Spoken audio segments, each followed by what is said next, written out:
صحیح. یہ بتائیں کہ کامیابی اصل ہے کیا؟ دیکھیں بسم اللہ الرحمن الرحیم. لیکن ایک ہے گرینڈ دا لارجر پکچر، ایک کلی لحاظ سے بڑی پکچر جو ہے، اس میں تو ایک ہی جواب ہے، اعوذ باللہ من الشیطان الرجیم، فمن زحزح عن النار وادخل الجنہ فقد فاز. جو جہنم کی آگ سے بچ گیا اور جنت میں داخل ہوا. دو چیزیں ہیں اس میں، ایک کہ اس نے جنت میں جانا ہے اور دوسرا کہ وہ جہنم سے بچ جائے. اب آپ ذرا اس کو پھر سے تو فقط فاز ہے، وہ کامیاب ہے. یعنی اس پوری زندگی کے اندر اختتام جو ہونا، وہ آخرت کے لحاظ سے الٹیمیٹ گول یہی ہے کہ ہم جتنے بھی انسان جتنے ٹائپس کے ہیں، جتنی مختلف زندگیاں اس دنیا میں ہیں، ان کا الٹیمیٹ کامیابی یہ ہے دنیا کے بعد وہ جنت میں جائے. یہ تو ہو گیا بہت بڑا الٹیمیٹ گول. اسی طریقے سے قرآن میں ایک اور جگہ آتا ہے وَمَن يُطِعِ اللَّهَ وَرَسُولَهُ فَقَدْ فَازَ فَوْزًا عَظِيمًا. خطبے میں بھی یہ بہت پڑھتے ہیں آپ. جس نے دنیا کے اندر اللہ کے نبی صلی اللہ علیہ وسلم کی اور اللہ کی میتھڈالوجی کے اوپر زندگی گزار دی نا، وہ کامیاب ہے. اس سے ڈیریویٹو یہ بھی نکلے گا کہ کر جائیں گے کچھ لوگ لیکن میتھڈ ان کا صحیح نہیں. تو اس کے اوپر ایک بڑی بات یہ آتی ہے، کچھ لوگ کہتے ہیں یار منزل اور مقصد تو سب کا ایک ہی ہے، طریقے کار کچھ بھی ہو سکتا ہے. تو اس میں ہم یہ کہتے ہیں تو پھر تو آیت ہونی چاہیے تھی نا، وَمَن يُطِعِ اللَّهَ، جو اللہ کی اطاعت کرے اور اپنے دل سے کرے، the way he feels like, whatever he does، فقط فاز فوزا عظیما.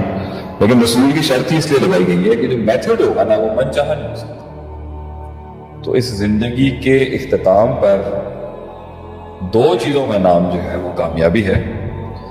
آواز اونچا کرنے کا کیا جا رہا ہے، ہمیں تھوڑا وارم اپ ہونے دیں، پھر انشاءاللہ آواز نکلے گی. آج ہم کافی تھکے ہوئے ہیں. تو لبے لباب سارا ان شارٹ لائن یہ ہے کہ دنیا زندگی کے اختتام میں آگے جنت نصیب ہو جائے، عذاب سے بچ جائے.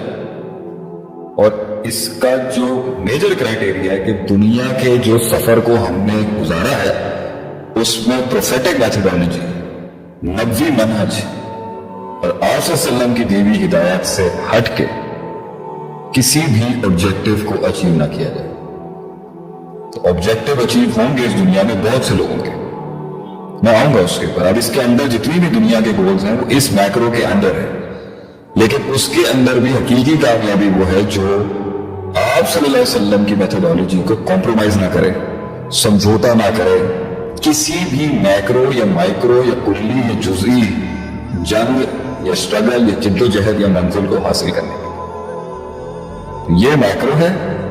اس کو مائنس کر کے دنیا کے اندر کسی بھی اسٹیشن کے لیے جو جد و جہد ہے وہ دنیا کے لحاظ سے تو کامیابی ہو سکتی ہے، حقیقت میں ریئلزم اور ریالٹی کے لحاظ سے وہ اسپرچل ٹرمز میں کامیابی نہیں ہے. تو اسی کو آپ اگر ٹاپک کو ایکسٹینڈ کریں، میں اپنی اس تعریف میں اور جو شریعت سے دی گئی تعریف ہے اس میں یہ نہیں کہوں گا کہ پوائنٹ اے سے پوائنٹ بی تک جانے کا نام کامیابی نہیں ہے. اگر پوائنٹ اے دنیا ہے، پوائنٹ بی آخرت ہے، تو آخرت کو مائنس کر کے کسی بھی اسپیسیفک گول کو اچیو کرنا ہے تو وہ دنیا کی ڈیفینیشن کی کامیابی ہو سکتی ہے، وہ الٹیمیٹ اور گرینڈ کامیابی نہیں ہے. اور دنیا کی بھی کامیابی کے اندر نبوی منہج کی اگر پیروی کی گئی ہے تو وہ اصل کامیابی ہے. اگر وہ نبوی منہج سے ہٹ کر یا آخرت کو مائنس کر کے دنیا میں کسی شخص نے کسی مقام مرتبے کو اچیو کیا ہے تو دنیاوی ٹرمز میں اس کو جو کامیابی کہا جاتا ہے اس کو ڈیفینیٹلی ہم ایک ایج ضرور دیں گے. لیکن ٹوٹیلرین کے اندر اسپرچل ٹرمز میں ڈیوائن کے لحاظ سے اور الٹیمیٹ کے لحاظ سے وہ مسلمانوں کے لیے وہ کامیابی نہیں ہے، وہ دنیا والوں کے لیے کامیابی ضرور ہے. لیکن پوائنٹ یہ ہے کہ مسلمان آخرت کو بھی اچیو کرتا ہے اور دنیا کو بھی اچیو کرتا ہے اس کے پرسپیکٹو ان اے نٹ شیل. زبردست جی. شیخ صاحب نے کامیابی کیا ہے اس کے جواب میں ہمیں بڑا ہی ملخص جواب دیا ہے اپنے ایکسپیرینس اور اپنے علم کے ساتھ. وہ یہ ہے کہ انسان اگر دنیا میں کسی پوائنٹ تک اسٹیشن تک پہنچنے کو کامیابی سمجھتا ہے تو وہ دنیا کی نظر میں کامیابی ہو سکتی ہے، لیکن کیا ہی اچھا ہوتا ہے کہ دنیا میں ایک اسٹیشن تک انسان پہنچتا اور اسی اسٹیشن کے سبب وہ آخرت کے اسٹیشن میں بھی کامیاب ہوتا جو کہ الٹیمیٹ کامیابی کہلاتی ہے. یہاں پہ ایک سوال پیدا ہوتا ہے اور جو ہم اپنے معاشرے میں دیکھتے ہیں, آپ دونوں کو ضرور لے کے چلیں. جو ہم نے بھی اپنے بچپن سے جو ایک چیز پائی ہے وہ یہ ہے کہ کامیابی کو اطمینان کے ساتھ جوڑا گیا کہ اگر آپ کامیاب ہیں تو آپ کے پاس دنیا میں اطمینان ہے, اور اطمینان کو دنیا کے اندر چیزوں کے حصول, خواہشات کا پورا ہونا, مال, پیسہ, دولت, رشتے, ان کے اندر انسان کو کمال تک پہنچنا, ان سب چیزوں کے ساتھ اطمینان کو جوڑ کر اطمینان اور اس اطمینان کو کامیابی قرار دینا کہ اگر آپ کے پاس یہ ہے تو آپ دنیا کے اندر کامیاب ہیں. اگر آپ ایک اچھے کریئر نہیں بنا پائے, اگر آپ ایک اچھا بزنس نہیں کر پائے, اگر آپ ایک اچھی جگہ رشتہ نہیں کر پائے, اگر آپ اچھی گاڑی نہیں رکھ پائے, اچھے بنگلے کے اندر آپ نہیں رہ پائے, تو آپ جو ہے کامیاب نہیں. کیا دنیاوی لحاظ سے بھی اگر کہا جائے تو ان سب چیزوں کا حصول کیا بیک وقت ایک ہی وقت میں ممکن ہے؟ اور اگر ممکن نہیں تو پھر انسان کی دنیا میں کامیابی کیا ہے؟ یاد ہے میں ایک دفعہ بیٹھے ہوئے تھے دونوں, اور میں نے پوچھا تھا کہ الفوز کے ساتھ قرآن میں کتنی بار الفوز کے ساتھ صفت آئی ہے؟ نے کیا جواب دیا تھا؟ الفوز ذالک الفوز الکبیر بھی ہے, فوز الکبیر بھی ہے, فوز العظیم بھی ہے, اور فوز المبین بھی ہے. تو اس کے اوپر میرے خیال سے آپ کا ایک کورس بھی ہے جی جو آپ نے ڈیزائن کیا تھا کہ اللہ تعالیٰ کے پہلے تو الفاظ جو ہے نا قرآن میں جو کلام, اس کے ایک ایک حرف کے اندر بڑی ڈیپتھ ہے.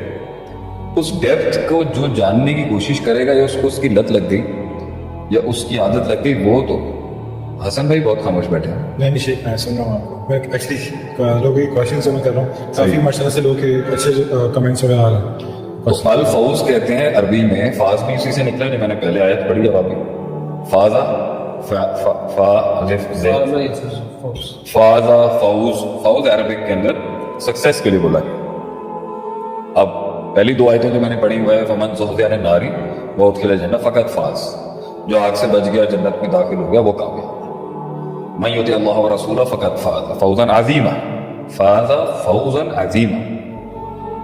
ٹھیک ہے, وہ صفات لگا کے منصوب آئی ہیں یہاں پر. یہ فازا بھی ہے, وہ کامیاب ہو گیا, اور عظیم کامیابی, فوزا عظیمہ بھی آ گیا, فوز الکبیر. اب ایک جگہ پر اس فوز کے ساتھ اللہ تعالیٰ نے الکبیر لفظ بولا کہ بڑی دا گریٹسٹ سکسیس. صحیح, ایک انسیڈنٹ کے اوپر اللہ نے بولا تھا گریٹسٹ سکسیس قرآن میں. جتنی بھی میری قوم کے لوگ سن رہے ہیں, میں نے آپ کو بتایا جو آگ سے بچ گیا جنت میں داخل ہو گیا وہ کامیاب. جس نے اللہ کے نبی کی میتھڈالوجی اور اللہ کی بتائے گئے پرنسپلز کے مطابق لائف گزاری وہ کامیاب.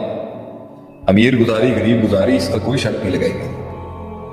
ٹھیک ہے, تیسرے لیول پہ میں ڈسکس کر رہا ہوں کہ اللہ نے قرآن میں ایک جگہ کہا الفوز الکبیر, اور اصول تفسیر کی بہت بڑی کتاب بھی ہے یہ, شاہ ولی اللہ محدث دہلوی رحمۃ اللہ علیہ کی, الفوز الکبیر, 8ویں سال میں جو پڑھائی جاتی ہے.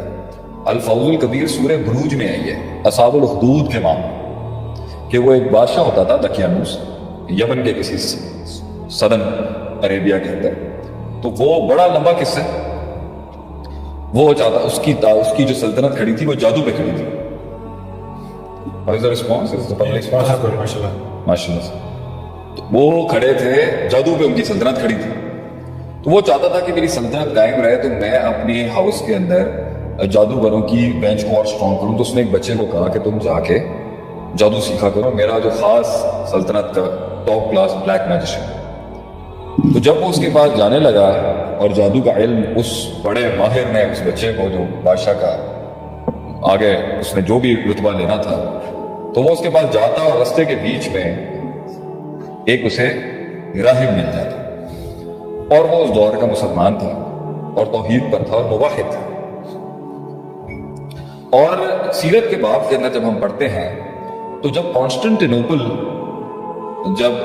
کانسٹنٹین جو تھا, جو بادشاہ تھا روم کا, جب اس نے عیسائی مذہب کے اندر تحریفات اور بدعات کا انٹروڈکشن کرایا, جو پہلے عیسائیت جو عین توحید پر کھڑی تھی, تو اس وقت اس کمبینیشن کے بعد اس نے موحد عیسائیوں کو وہاں سے باہر نکالا تھا. تو وہ اسکیٹرڈ ہو گئے تھے. تو ان میں سے کچھ پرشیا چلے گئے تھے فارس کی طرف, اور ان میں سے کچھ جو تھے وہ یہ سدن یمن کی طرف آ گئے تھے. تو یہ بھی انہی توحید والے دین کا عیسائی تھا